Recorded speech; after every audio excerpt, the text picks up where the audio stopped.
At my sister-in-law's wedding reception, the crowd pushes me on stage. Everyone urges me to share how my marriage stayed fresh for 10 years. I glance at the bride, my sister-in-law, and her slightly swollen belly. Then I smile at the honest, good-natured groom, and decide to tell them how I first discovered my husband was cheating. Before we go on, subscribe to this channel and tell us in the comments where you're listening from. The night before Shelly's wedding, my neighbor sent me a photo of a parking citation. It was dated October 2nd. I hadn't used the car that day. I called Sean. "You got tagged for illegal parking. Did you get the alert?" "Nope. I'm in a meeting. I'll call you later." Since starting the new company after New Year's, he'd been frantic, either out of town or in conferences. Shelly's wedding had kept me hustling for over a month, all by myself. Engagement party, gown selection, even the makeup artist was someone I found. Dolores bragged to anyone who'd listen. "I trust Mia completely. She's done this before." Experience. My own wedding to Sean had been 10 years ago, and I'd carried that one alone too. Back then my future mother-in-law had chirped, "We old folks don't understand this stuff. Leave it to you kids." Translation. No money, no effort. When Sean married me he had no house, no car, no bride price. My parents were open-minded. "As long as you two build a happy life." Later we got the house. We got the car. But we never got the happiness. He hopped from one firm to another. Salary and title kept climbing, and so did his schedule. The first 5 years of marriage we hustled together. The next 5 he hustled. I raised Leo like a single parent. Besides Leo, I was expected to manage Shelly's endless messes. Dolores said, "A sister-in-law is half a mother. With you on board, there'll be no in-law drama." If I'm half the mother, what exactly are you? Wedding prep gave me a migraine. Every line item cost money. Looking again at that citation photo only made me angrier. Assuming it was a delayed notice, I logged into the DMV site. No parking record, but there were several traffic violations. 1. October 2nd showed both driver and passenger unbelted. The passenger was a woman I didn't recognize. I checked the location. Not our city, Lakeshore, Michigan, 300 plus miles away. I forced myself to recall his itinerary. He'd left October 1st on a business trip to Pacifica, California, and come home the 6th. Pacifica is over 600 miles south. Lakeshore is north. My first reaction, he'd lied. I stood and headed to the kitchen, bumping my hip on the table so hard my temples throbbed. My shaking hands broadcast how rattled I was. He wouldn't lie. I must be misremembering. I opened the cupboard. Inside sat neat, unopened boxes of sourdough bread rolls, a Pacifica specialty. So I wasn't wrong, he'd said Pacifica. Since we dated, Sean's had this quirk. Wherever he goes he brings back local goodies. Back then, starry-eyed, every word he spoke sounded like poetry. "Mia, this time it's just souvenirs. Next time we'll go together." I never did visit those places. Post-wedding, the farthest we traveled together was the wildlife park 30 miles away. I returned to the table and collapsed, trembling as if a fever were coming on. Shelly's voice messages finally snapped me back. Over half an hour had passed. She asked, "Sister-in-law, are you on your way yet?" While replying, I changed and hurried downstairs. She dragged elite events through so many rehearsals they were sick of her. Probably the worst client they'd ever booked. Last time, they even blocked her after some outrageous new demand. Now I was caught in the middle, both sides nagging me, and right now I had zero bandwidth. Even the cab driver could tell. Before we reached the venue he pulled over. "Miss, step out. Breathe. The road's long, no rush." Kind eyes watched from the rear view. I stumbled out and vomited on the curb. My head cleared enough for me to realize I'd seen that woman before. Sean and I fell in love in college, defying that a graduate and separate curse. We married right after commencement. My parents weren't thrilled. His dad had died young. His mom had no job, and Shelly was still in high school. The family had zero savings. Every burden landed on him. My folks foresaw pitfalls, but they weren't snobs, just afraid I'd suffer. Sean knelt and vowed, "I'll give Mia the happiest home." 10 years on, our standard of living had soared, minus the daily grind. I thought I'd married for love, yet most of his promises had fizzled. "Mia, you'll always be free to be yourself. Marriage just means I can protect you out in the open." Of course a woman should have her own career. Reality check. I bow to Dolores's latest arbitrary rules. I coddle Shelly's moods. I solo parent. When Leo woke screaming, Sean would grunt, half asleep. I've got an early flight. I'd tiptoe to the living room to rock him. I too had work in the morning. Like now, I had to swallow the rage. Shelly nitpicked that Elite Event's floral arch wasn't grand enough. Poor James hovered, afraid to breathe, eyes begging me for rescue. She still urged, "Sister-in-law, don't release the balance till they fix this." Balance. I kept my face blank, saying nothing. If she wanted to turn joy into ash,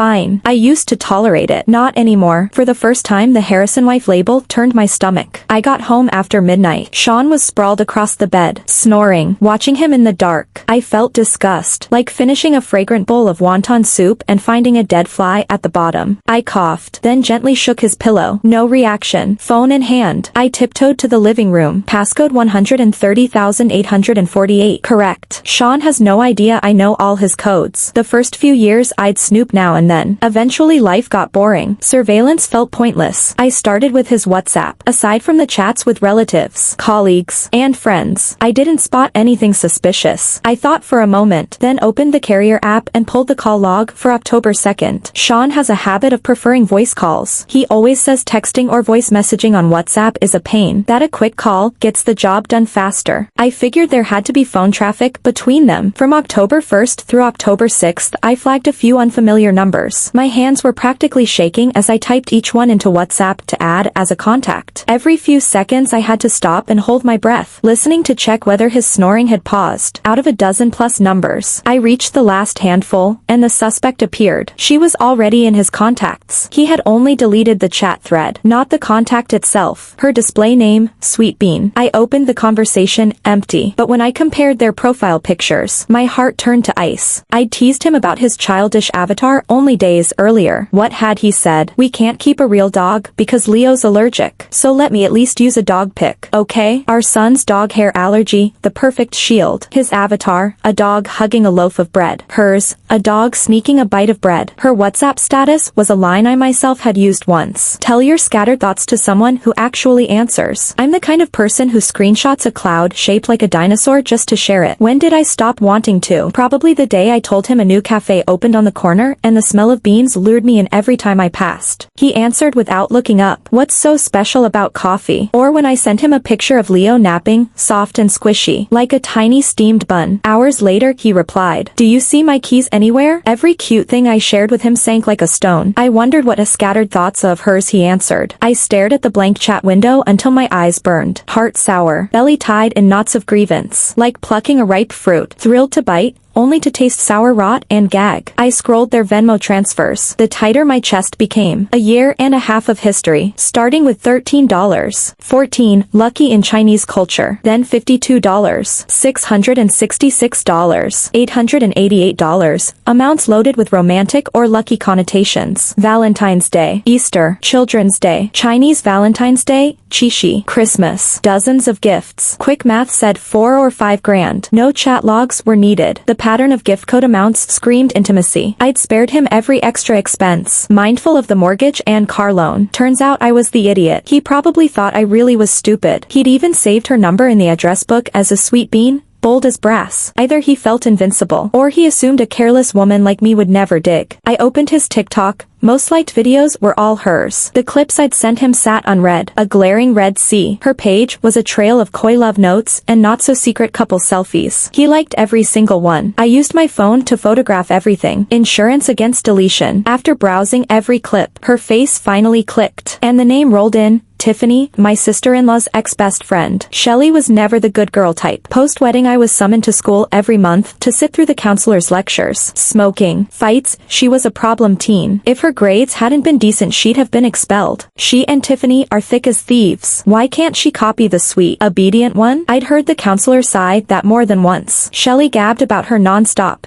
Tiffany's new phone color is killer. Tiffany's diet, she just stops eating. Like a monk. She'd even shown me before and after photos. Bright, delicate, snow-white skin. Then Shelley stopped bringing her up. My impression, a girl everyone praised as gentle and bookish. Sleep wouldn't come. Almost 4 a.m. I grabbed my laptop and searched every platform. She used the same handle, Sweet Bean, on Instagram too. I read post by post until early October lit up. A selfie at Lakeshore's famous waterfront. Scenery gorgeous. Her smile and victory sign. 2 place settings. 2 hands clasped on the table. I recognized Sean's hand instantly. He'd taken off his ring, but a decade's pale band can't be hidden. Thank heaven I'd sent Leo to my parents while we prepped for Shelley's wedding. If my child were here I'd already be crying. Instead my heart felt like a cold stone behind my ribs. I fetched a jacket from the bedroom. He rolled over, asleep like a log. 32. Beer belly already. Skin slack. face shiny after minimal effort. I was genuinely curious. How starving does a 22-year-old have to be to baby this man? I pocketed his phone. Before 5 a.m., I was out the door. 2+ hours to kill. I drove to the Grand Hotel, booked a room at the front desk, connected to Wi-Fi, downloaded his WhatsApp annual statement and emailed it to myself. That log can't be erased. I cross-checked October 2nd line by line. Women's clothes, shoes, jewelry, a watch, scenic tickets, restaurant bills, all in Lakeshore. Even the parking citations match time and place. Going further back, hotel bookings and in-room charges jumped out. I looked up the rates. Peak season, over $400 a night. Sean spared no expense on her. The monthly allowance he wired to our joint account, just over $500. When he traveled for work, he picked budget motels. Wardrobe tabs for her never dipped below $3,000. No wonder he rushed to that dead-end job with the higher salary last winter. Next, I requested 6 months of call logs and forwarded them too. Screenshots, photos, everything backed up. Total of his transfers, $47. $960. At 6:50 a.m. the sky began to pale. Sweet Bean pinged him. The sun's up. So I'm up, sweet little Sweet Bean of the human world. A few seconds later another text popped in. In a little while we'll be face to face. I just want to kiss you in front of everyone. I smiled. Great. I'm looking forward to that scene myself. 7:10 a.m. Shelly rang me. Sis, where are you? I knocked. Heard the hurried patter of feet rushing to the door. It swung open. She stood there in her wedding gown, makeup painted on only half her face. My brother called. He can't find you. Said he woke up and you were gone. I beamed at her. Strolled in without the least hurry. What did he call you with? I grabbed the wrong phone on my way over. I wiggled the handset in my grip. Shelly blinked. He borrowed the neighbor's. Claims he lost his. He never called me. I guessed he still hadn't realized he'd exposed himself. After all, he doesn't know I know his passcode. Still, he must be jumpy. Because in his panic he phoned his sister but skipped me. Just like always. I kept my expression breezy while I helped hide her bridal shoes, slipping in a teasing remark now and then. Don't you hand them over too soon. Let James hunt a bit. She burst out laughing. That dummy would never find them without a clue. I wanted her to laugh louder, drain every ounce of joy she could right now. If the Harrison siblings enjoy treating people like fools, I can keep playing along a while longer. These past years of tidying up her messes have worn me to the bone. This lavish wedding I've staged from start to finish. Well, if I torch it with my own hands, that's only fair. Sis, you have to give me a fat red envelope. No smaller than my brother's. She flashed me a picture-perfect grin over her shoulder. I nodded, smiling non-stop. Relax. I've prepared a supersized gift. When I was pregnant the nausea was brutal. Everything I ate came straight back up. Shelly stayed quiet at first, then finally exploded. Could you stop retching? It's grossing me out. I can't even eat. Dolores stepped in as peacemaker. She shot Shelly a warning look, then carried my bowl into the bedroom. She's just a kid. Mouth runs ahead of brain. Don't take it to heart. A few days later Shelly hugged me. Sorry, sis. I've got a weak stomach when you gag. I gagged too. Then, tugging my hand like a kitten, give me that gorgeous pearl strand. You're too chubby from pregnancy to wear it anyway. Whatever she wants. She wheedles for. She acts as though I never say no. Even Dolores has grown used to dumping her problems on me. Ask your sister-in-law. She dotes on you. She'll fix it. But hearts trade hearts. Nothing is automatically owed. I'm her sister-in-law, not her mother. Just before 8 Sean burst into the Grand Hotel. The instant he spotted me he demanded, "Where's my phone?" Right here. He exhaled in relief and reached out. Thought I'd lost it. Guess you grabbed the wrong one? Our phones are the same model, same color. I gave a cold snort and leaned in. Tiffany. Right. Need to call her. Rush your morning sweet nothings? His face went paper white, yet he still tried to manage the crisis. Sweat streamed down his temples, but he kept his voice calm. What, Tiffany? Stop the drama. Hand it over. I've got work calls. I wasn't in the mood for his act. I spun away. Don't make me slap you in front of your sister. If I slap him, I want an audience. Sean shadowed me in silence, opening his mouth a few times, but never quite speaking. With relatives everywhere, he couldn't risk making a scene. Once the guests began taking their seats, he finally inched close and whispered, "Mia, you've got it wrong. We'll go home after and I'll explain." "Sure, we'll talk later," I answered flatly. "Today's Shelly's big day. Please don't make a scene. We can settle anything, right, Big days are for settling big issues. I'm clear on priorities. When almost everyone had arrived, I swept the hall and locked on the figure in the far corner. Tiffany sat at the last table, ponytail perky, a Chanel-style skirt suit adding years to her look. The cello sang and the ceremony began. Shelley glided in on James's arm, radiant beyond words. The officiant ticked through the routine. After the rings he suddenly shifted gears. I've hosted countless weddings and heard countless love stories. But today let's invite someone near and dear to share the secret of marital bliss, so our newlyweds can copy the template. Please welcome the bride's sister-in-law to tell us how she's kept 10 years of marriage sparkling. Shelley froze. This wasn't in yesterday's final run-through. Guests clapped and hooted, delighting in the unexpected show. Ignoring Sean's grab for my wrist, I took the mic and stepped up. 10 years of marriage, from campus to our 30s. But I think everyone's more curious about something else. I saw Sean try to charge the stage, only to be pinned by friends I'd stationed in advance. For instance, how I found out my husband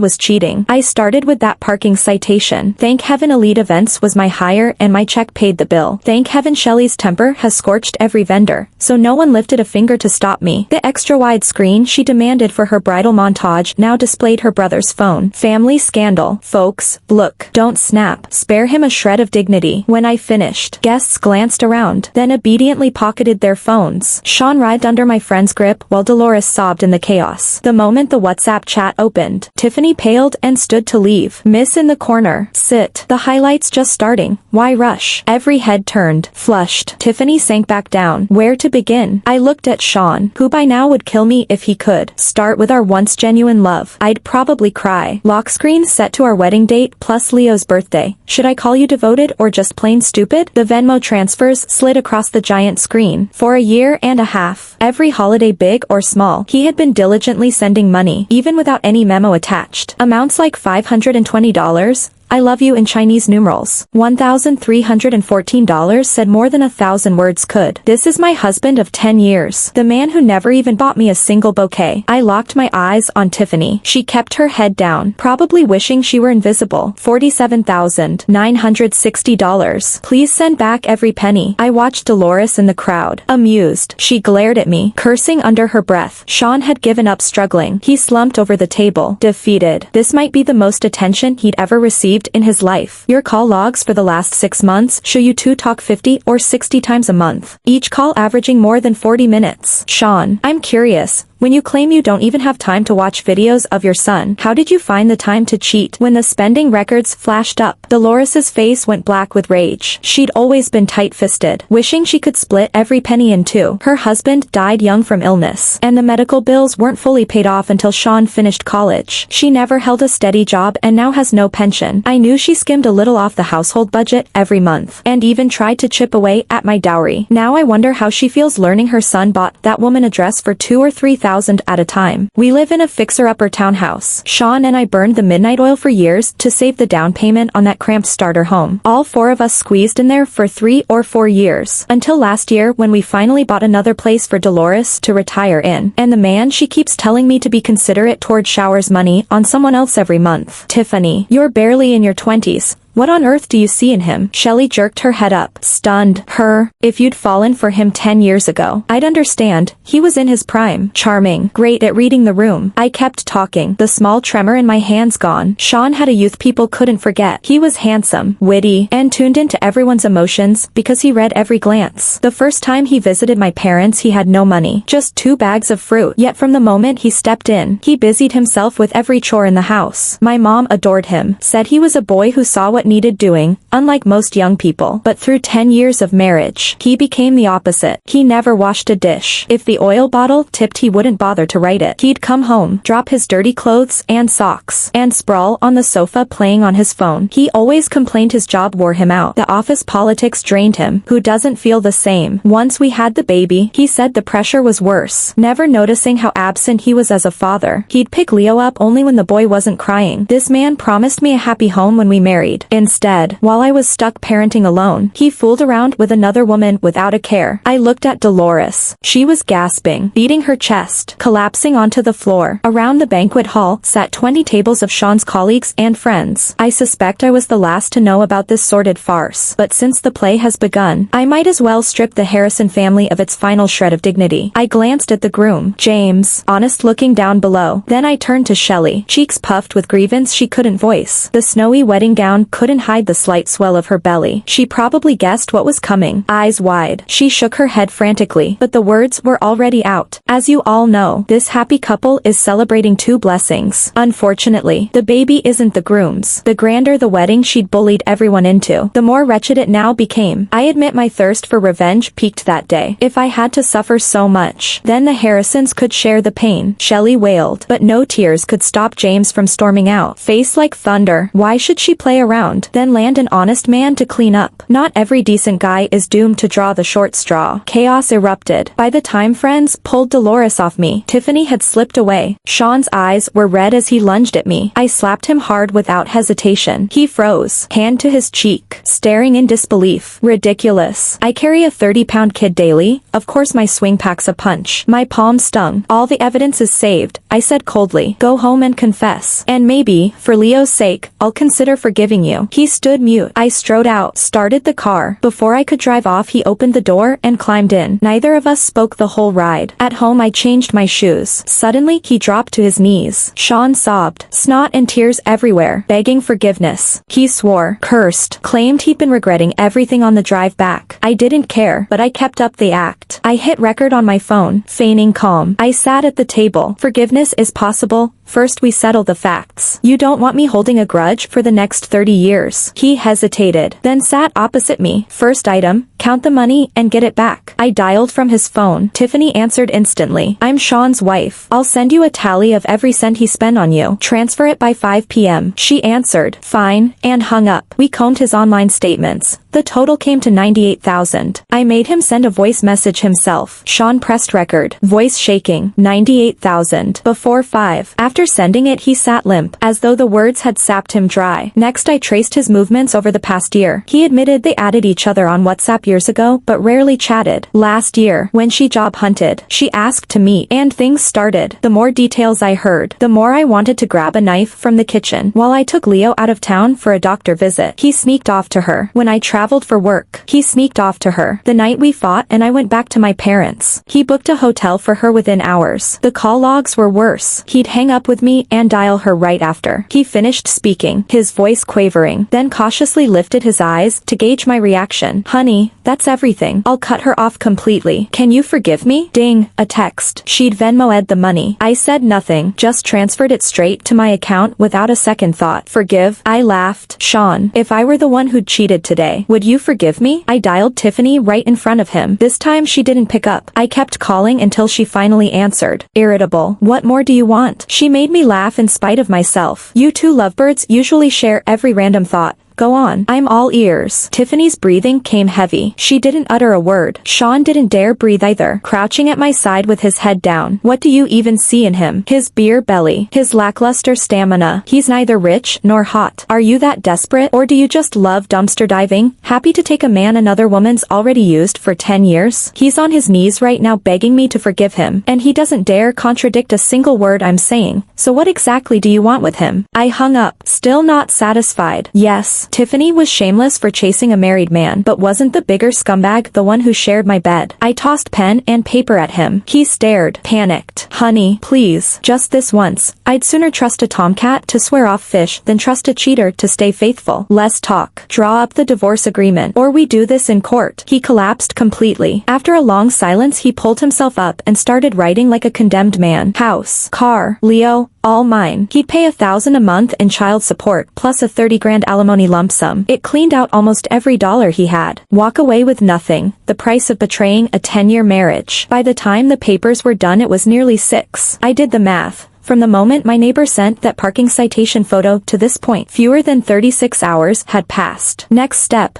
file the agreement and kick off the divorce proceedings. I packed his clothes and hurled them into the hallway, then changed the deadbolt that same day. Dolores and Shelley wouldn't accept it. Of course, they came storming over several times. I simply called Sean and told him to handle it. If you don't want me on local radio or at your office telling everyone how you cheat, deal with your mother and your sister yourself. For once he proved useful, but over the divorce he seemed to wake up, scrambling for ways to win me back. He went to my parents, knelt, sobbed, begged, and my mother and father chased him out of the yard with their canes. Shelley made an even bigger spectacle, telling mutual friends I'd stolen her family home. Now, she claimed, she and her aging mother were homeless, and I'd ruined her wedding. I didn't bother rebutting. Most people aren't blind, and she isn't that persuasive. Relatives who attended the ceremony, people we rarely saw, reached out to comfort me. WhatsApp pings, voice messages, phone calls kept reminding me, until the divorce certificate is in hand, stay vigilant. One woman who'd been burned told me plainly she'd done everything rationally too, then caved to her ex's sob stories at the last minute. Now she's fighting over assets while he denies the affair, and she's stuck gathering evidence all over again. I noted every warning so I wouldn't stumble. After the wedding, James called. I felt bad for wrecking his big day, but he sounded calm, almost relieved. Awkward as it was. Thank you, sis. He used to call me a sister-in-law with Shelley. Now it was just sis. He knows several sharp divorce attorneys and said to call anytime. We may not become family, but I hope you get free of this mess soon. I thought I'd wait a month. Dolores cracked first. Everyone heard what her 2 kids had done, caring more for face than Sean, and afraid the scandal would hurt his job prospects. She couldn't sit still. She visited my parents, urging them to push me to file while Sean still felt guilty. I checked with a lawyer. She was right. It'd be quicker. We entered expedited mediation. Both sides wanted the divorce. Custody and property already settled. The court issued the agreement, then the final judgment. In record time I was free. The day I held that judgment, Sean and I stood face to face. Only days had passed, yet he looked haggard, suddenly years older. He stammered, unable to meet my eyes. Mia, I really did want to spend my life with you. I smiled, saved the pretty words. Your life is worthless to me now. He's a wreck. Tiffany's dad landed in the hospital from the shock, and the darling ingenue is camped outside his office every day. Management let him go, no severance, and he's talking about suing for wrongful termination. Coworkers and buddies mock him openly. The sympathetic ones still sneer. Can't even cover your tracks when you cheat. Shelley hides indoors. Neighbors' whispers send her into tears several times a day. Her belly grows while she trashes the house in tantrums, her only outlet. I blocked her long ago. The sister-in-law who cleaned up her messes is history. A month later, I ran into my neighbor in the elevator. Flustered, he admitted he'd sent the photo to the wrong person. The car only looked like ours. It wasn't. A simple mistake that detonated my marriage. I laughed, hugging Leo. Lucky mix-up, you saved me. I invited him for hot pot this weekend. I'd just been promoted. The good life deserves a grander beginning. Thanks for listening. If you liked the story, like and share it with friends. We'd love to hear your take in the comments, and don't forget to subscribe for more. See you next time.